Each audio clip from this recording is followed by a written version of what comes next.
नमस्कार दोस्तों, आइए आज हम इस वीडियो में समझते हैं एक नए टॉपिक के बारे में, जैविक प्रमाणीकरण।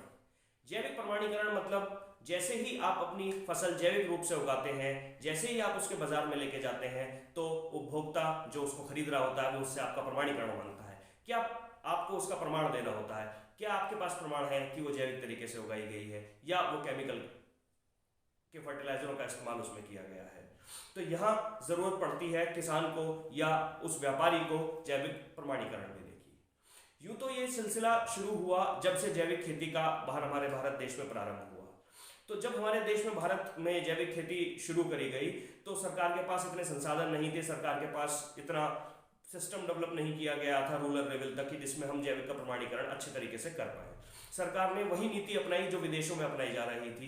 सरकार ने ऐसी संस्थाओं का चिन्हित किया जो विदेशों में भी जैविक प्रमाणीकरण कर रही थी और ऐसी 13 संस्थाओं को भारत सरकार ने चिन्हित किया और एक एनपीओपी प्रोग्राम जो मिनिस्ट्री ऑफ कॉमर्स के अंडर में आता था उसमें इसको शामिल किया गया। तो ये 13 संस्थानों का ये काम होता था, जो भी व्यक्ति या जो भी व्यापारी इस जैविक के काम में अपना हाथ आजमा रहा था या जो भी जैविक का सामान बेच रहा था या जो किसान जैविक खेती कर रहा था, उसको इन 13 संस्थाओं से अपना जैविक प्रमाणीकरण लेने की आवश्यकता पड़ती थी। अब इसकी फीस बहुत ज्यादा है। ये संस्था आज भी काम कर रही है, ये संस्था आज भी अपने इंटरनेशनल स्टैंडर्ड्स को फॉलो करती है और भारत में लोगों को जैविक सर्टिफिकेशन देती है। अब इसकी फीस बहुत ज्यादा होती है तो आम किसान की पहुंच से ये बहुत दूर है। लेकिन जो बड़े व्यापारी हैं, जो बड़े लोग हैं जिन्हें एक्सपोर्ट करना होता है, अपने स्टैंडर्ड्स को इंटरनेशनली लेवल पे मीट करना होता है, वो इस एनपीओपी सर्टिफिकेशन का 13 एजेंसियों से हासिल करते हैं। अब जो गरीब किसान है, जो छोटा किसान है, जो इतनी फीस अदा नहीं कर सकता, उसके लिए क्या?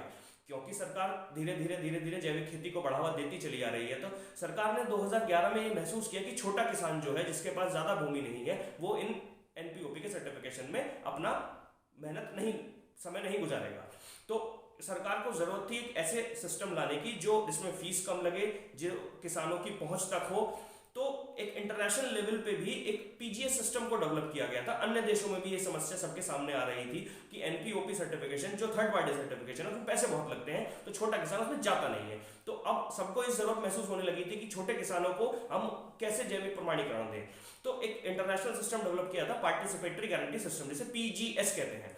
तो जब पीजीएस भारत में आया तो पीजीएस इंडिया कहलाया। पार्टिसिपेटरी गारंटी सिस्टम का मतलब ये होता है कि किसान एक दूसरे के ऊपर वॉच रखते हैं, एक दूसरे के ऊपर नजर रखते हैं और एक दूसरे को ही सहमति से प्रमाणीकरण के लिए एग्री कर लेते हैं कि हाँ, ये व्यक्ति जैविक खेती कर रहा है, ये व्यक्ति नहीं कर रहा है। ये एक दूसरे के ऊपर वो नजर रखेंगे, एक दूसरे की मदद करेंगे, एक दूसरे की हर चीज में सहायता भी करेंगे। तो ये होता है पीजीएस, पार्टिसिपेटरी गारंटी सिस्टम। तो जब ये इंडिया में आया तो इसको पीजीएस इंडिया का नाम दिया गया। अब पीजीएस इंडिया क्या है? पीजीएस इंडिया एक ऐसा तरीका बनाया सरकार ने, इस तरीके में सरकार ने हर क्षेत्र में एक रीजनल काउंसिल को एलोकेट किया। वो कंपनी एक एनजीओ भी, कुछ जगह कोई एनजीओ काम कर रहे हैं, कुछ जगह कोई कंपनियां काम कर रही हैं। तो हर रीजन में सरकार ने एक कंपनियां रख दी।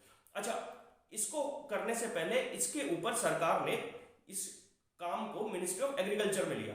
मिनिस्ट्री ऑफ एग्रीकल्चर में लेने से वो किसानों तक जुड़े और मिनिस्ट्री ऑफ एग्रीकल्चर ने एनसीओएफ का गठन किया, national centre for organic farming, जिसका हेड ऑफिस गाजियाबाद में बनाया गया और भी कई जगह बना हुआ है, भुवनेश्वर में, बेंगलोर में। तो 7-8 सेंटर पूरे भारत में बनाए गए हैं। अब इन एनसीओएफ जितने भी बने, इसके अंडर में रीजनल काउंसिल को डेवलप किया गया। रीजनल काउंसिल जगह पूरे क्षेत्र में बनी होती है। कहीं 10 डिस्ट्रिक्ट में एक होती है, कहीं 5 डिस्ट्रिक्ट में एक होती है, कहीं 15 डिस्ट्रिक्टों में एक रीजनल काउंसिल को बनाया गया। धीरे धीरे रीजनल काउंसिल की भी संख्या सरकार बढ़ा रही है। अब इस रीजनल काउंसिल का क्या काम होता है? रीजनल काउंसिल पहुंचती है किसानों के पास तक, गांव-गांव में किसानों के पास जाती है और किसानों से कहती है कि आप जैविक प्रमाणीकरण बनाएं। अब एक गांव का किसान जैविक प्रमाणीकरण ले कैसे? तो इसका एक सीधा सा तरीका होता है, एक ग्रुप बनाया जाता है किसी भी जगह, किसी भी 2 गांव 3 गांव के बीच में किसानों का। इसमें मिनिमम 5 किसान और मैक्सिमम कितने भी किसान हो सकते हैं।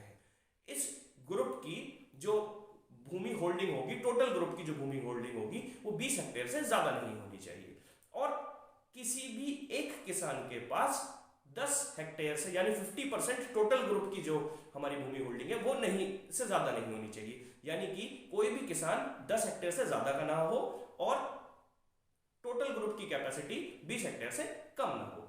अब इसमें 25% आरक्षण महिलाओं का रखा गया, अगर पॉसिबल हो पाए तो, कि हमें महिला किसानों को भी जोड़ना है। अगर नहीं हो पाता तो कोई बात नहीं है, तो कम से कम 5 किसानों को जुड़ना होगा। और अमूमन देखा यह जाता है रीजनल काउंसिल इस जब ग्रुप को बनाती हैं तो इस चीज का ध्यान रखती हैं कि जितने भी किसान इसमें जुड़ेंगे वो लगभग सेम ही लैंड होल्डिंग के या भूमि जिनके पास है वो लगभग बराबर सी ही भूमि सबके पास हो, ताकि ऊंच नीच का भाव किसी के मन में ना आए। अब सबसे पहले आपको पीजीएस सर्टिफिकेशन लेने के लिए क्या करना है, पीजीएस की वेबसाइट पर जाना है। पीजीएस की वेबसाइट का लिंक हम लोग डिस्क्रिप्शन में देंगे। उस वेबसाइट पर जाकर अपने आप को एनरोल करना है। अपना भूमि का आपको दस्तावेज सरकार की वेबसाइट पर अपलोड करने होंगे, अपने आधार कार्ड अपने पैन कार्ड अपलोड करने होंगे, अपने बैंक के खाते अपलोड करने होंगे। उसके बाद ये प्रमाणित हो जाएगा कि किसान जिसका नाम कुछ है, जो भी किसान का नाम हो सकता है, उसके पास कितनी भूमि है। अब आपके पास ऑप्शन होगा अपना रीजनल काउंसिल चुनने का। तो जो भी आपके पास नियर में वहां पे एक लिस्ट आएगी, जो भी आपके आसपास कोई रीजनल काउंसिल हो उसको आप संपर्क करें। उस रीजनल काउंसिल को आप फोन कर सकते हैं, उनके पते पे जा सकते हैं, उनसे बात कर सकते हैं। तो या तो वो आपसे बोलेंगे कि आप अपने ग्रुप को बढ़ाइए, या उनके पास पहले से जो ग्रुप होंगे उसमें आपको वो जोड़ेंगे, तो आपका काम बहुत आसान हो जाएगा। तो रीजनल काउंसिल के पास जब जाएंगे तो आपके कुछ दस्तावेज वो लोग आपसे बनवाएंगे, कुछ सर्टिफिकेट्स आपसे साइन करवाएंगे, कुछ अंडरटेकिंग आपसे साइन करवाएंगे कि हाँ आप जैविक प्रमाणीकरण कर रहे हैं, जैविक प्रमाणीकरण के लिए अप्लाई कर रहे हैं, आप जैविक खेती करना चाहते हैं। तो आरसी जो होगी, रीजनल काउंसिल जो होगी, जिसके अंडर पे आप काम कर रहे होगे, वो आपको समय समय पर ट्रेनिंग भी देगी। तो किसी भी किसान को जो रीजनल काउंसिल से जुड़ा हुआ है या जैविक प्रमाणीकरण कर रहा है, उसे साल में 2 ट्रेनिंग अपनी रीजनल काउंसिल के पास लेनी आवश्यक होती है, जिसकी कंपलसरी अटेंडेंस उसको अपलोड करनी होगी। उसके सारे कागजात सरकारी वेबसाइट पे अपलोड होंगे, उसके सारी जमीन के कागजात सारी वेबसाइट पे अपलोड होंगे, और जितने भी ग्रुप मेंबर्स हैं उन सबके भी कागजात वेबसाइट पे अपलोड होंगे।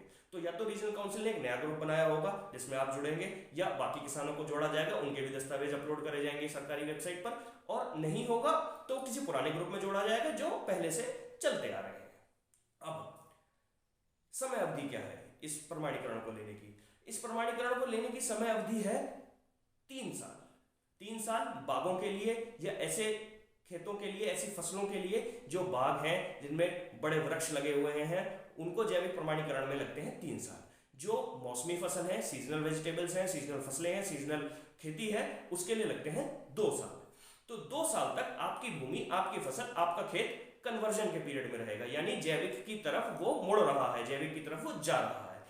जब आप पहले दिन इस वेबसाइट पे अपने आप को एनरोल करेंगे आरसी के अंदर, तो आपको पीजीएस ग्रीन यानी कि पीजीएस ग्रीन का लोगो मिलेगा, जिससे आपको एक सर्टिफिकेट मिलेगा कि आपकी ये लैंड एक जैविक में जाने वाली है, आप इसको जैविक में पूर्णतः कन्वर्ट कर रहे हैं, और आज से आपका कन्वर्जन चालू हो गया है।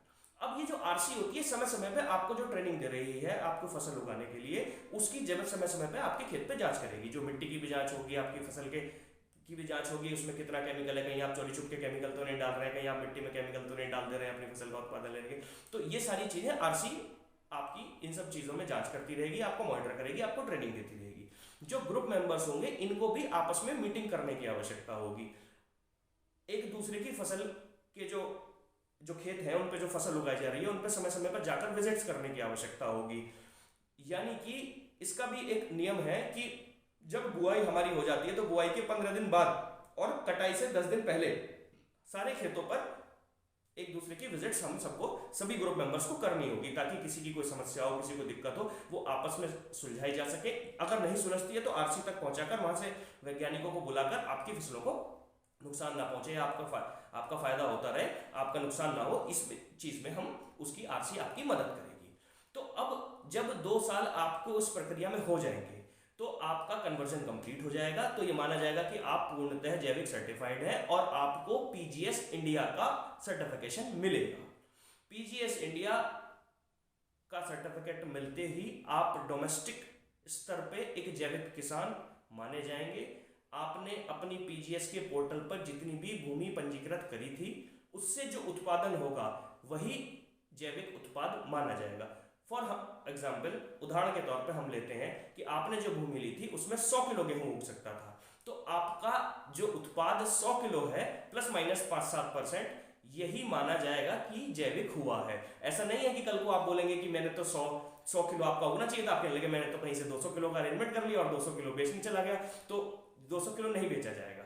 अब इसमें एक और चीज आती है, क्योंकि आपने अपनी लैंड सरकार के पास डिक्लेयर करी थी कि मेरे पास इतने हेक्टेयर या इतने एकड़ लैंड है, तो सरकार को पता है कि आपका कितना उत्पादन आएगा, प्लस माइनस 5-7% चलेगा, ठीक है। तो आपका उत्पादन आप ज्यादा नहीं बेच सकते हो, तो उतना ही उत्पादन आप पीजीएस पे अपलोड हो जाएगा आपका।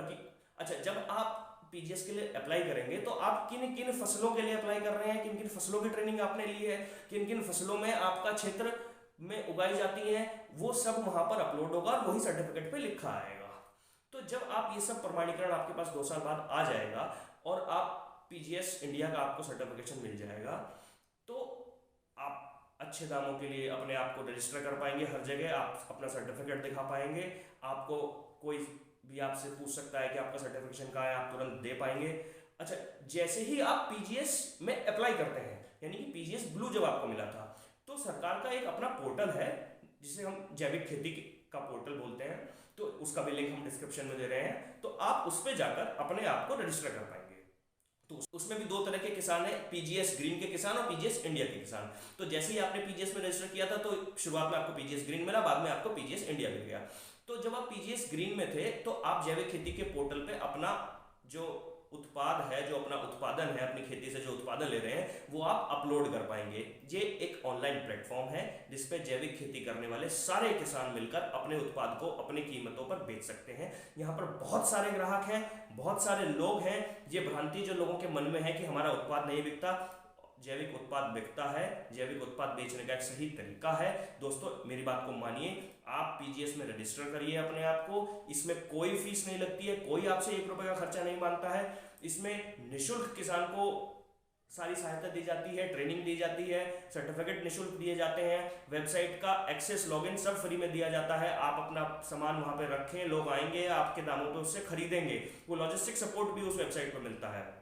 तो दोनों का अलग अलग रेट होगा, पीजीएस ग्रीन का अलग रेट होगा, पीजीएस इंडिया का अलग रेट होगा। तो आप, क्योंकि आप कन्वर्जन में जा चुके हैं, तो आपको कुछ तो फालतू मिलेगा, और जब आप कन्वर्ट हो चुके हैं तो आपको बहुत कुछ फालतू मिलेगा। तो इस बात को ध्यान रखिए दोस्तों कि ऐसा कुछ नहीं है कि जैविक सामान नहीं बिकता, जैविक सामान बिकता है। लोगों को भ्रांति है इस बारे में, लोग इसको जानते नहीं है। इसीलिए मैं आपको समझा रहा हूं बार बार कि आप सर्टिफिकेशन लीजिए, सर्टिफिकेशन बहुत जरूरी है। किस तरह का सर्टिफिकेशन लेना है ये भी मैं आपको इस वीडियो में बता चुका हूं, किस तरीके से आप लोगों को रीच करेंगे ये भी मैं आपको बता चुका हूं, कैसे आप अपना सामान बेचेंगे ये भी मैं आपको बता चुका हूं। तो दोस्तों, किसी के बहकावे में ना आए, प्रमाणीकरण जरूर लें। हाँ, आप प्रमाणीकरण नहीं लेंगे तो आप अपना सामान ऐसे ही परेशानी के तौर पे बेचते रहेंगे, लोग आपसे कभी खरीदेंगे, कभी नहीं खरीदेंगे, कभी आप सप्लाई कर पाएंगे, कभी आप नहीं कर पाएंगे। तो इस झांसे में ना आए, प्रमाणीकरण जरूर लें, सरकार से प्रमाणीकरण प्राप्त करें। अच्छा, एक और बात मैं बताना चाहता हूं कि जब आप एक्सपोर्ट करेंगे तो आपको एनपीओपी का ही सर्टिफिकेट लेना पड़ेगा, और डोमेस्टिक यूज के लिए हमारा पीजीएस इंडिया काफी है। तो जैसी आपकी इच्छा हो वैसे करें, जैसा आपको उचित लगे वैसे करें। दोनों में डिफरेंस इतना है कि एनपीओपी में पैसे बहुत खर्च होते हैं, थर्ड पार्टी सर्टिफिकेशन होता है, समय समय पे हमें इसको रिन्यू कराना पड़ता है। रिन्यू हमारा पीजीएस इंडिया भी होता है, पीजीएस इंडिया फ्री में होता है। पीजीएस इंडिया पे आपकी रीजनल काउंसिल आपको मॉनिटर करती है, आप सेल्फ डिस्क्लेमर करते हैं। पीजीएस इंडिया डोमेस्टिक पर्पज के लिए होता है कि आप अपना उत्पाद को देश में ही बेच पाएंगे, जिसके लिए सरकारी पोर्टल भी उपलब्ध है, बाजार में मंडियां भी उपलब्ध है, कुछ ऑनलाइन रिटेल स्टोर भी उपलब्ध है। आप जहां चाहें वहां बेचें, लेकिन उत्पाद बिकेगा जरूर, बशर्ते आपके पास सर्टिफिकेशन आना जरूरी है। दोस्तों, ऐसे ही हमारे वीडियो को लाइक करते रहे, शेयर करते रहे, सब्सक्राइब करते रहे हमारे चैनल को, और अगला टॉपिक आपको क्या हमसे सुनना है उसके बारे में हमें कमेंट सेक्शन में लिख के बताएं। नमस्कार।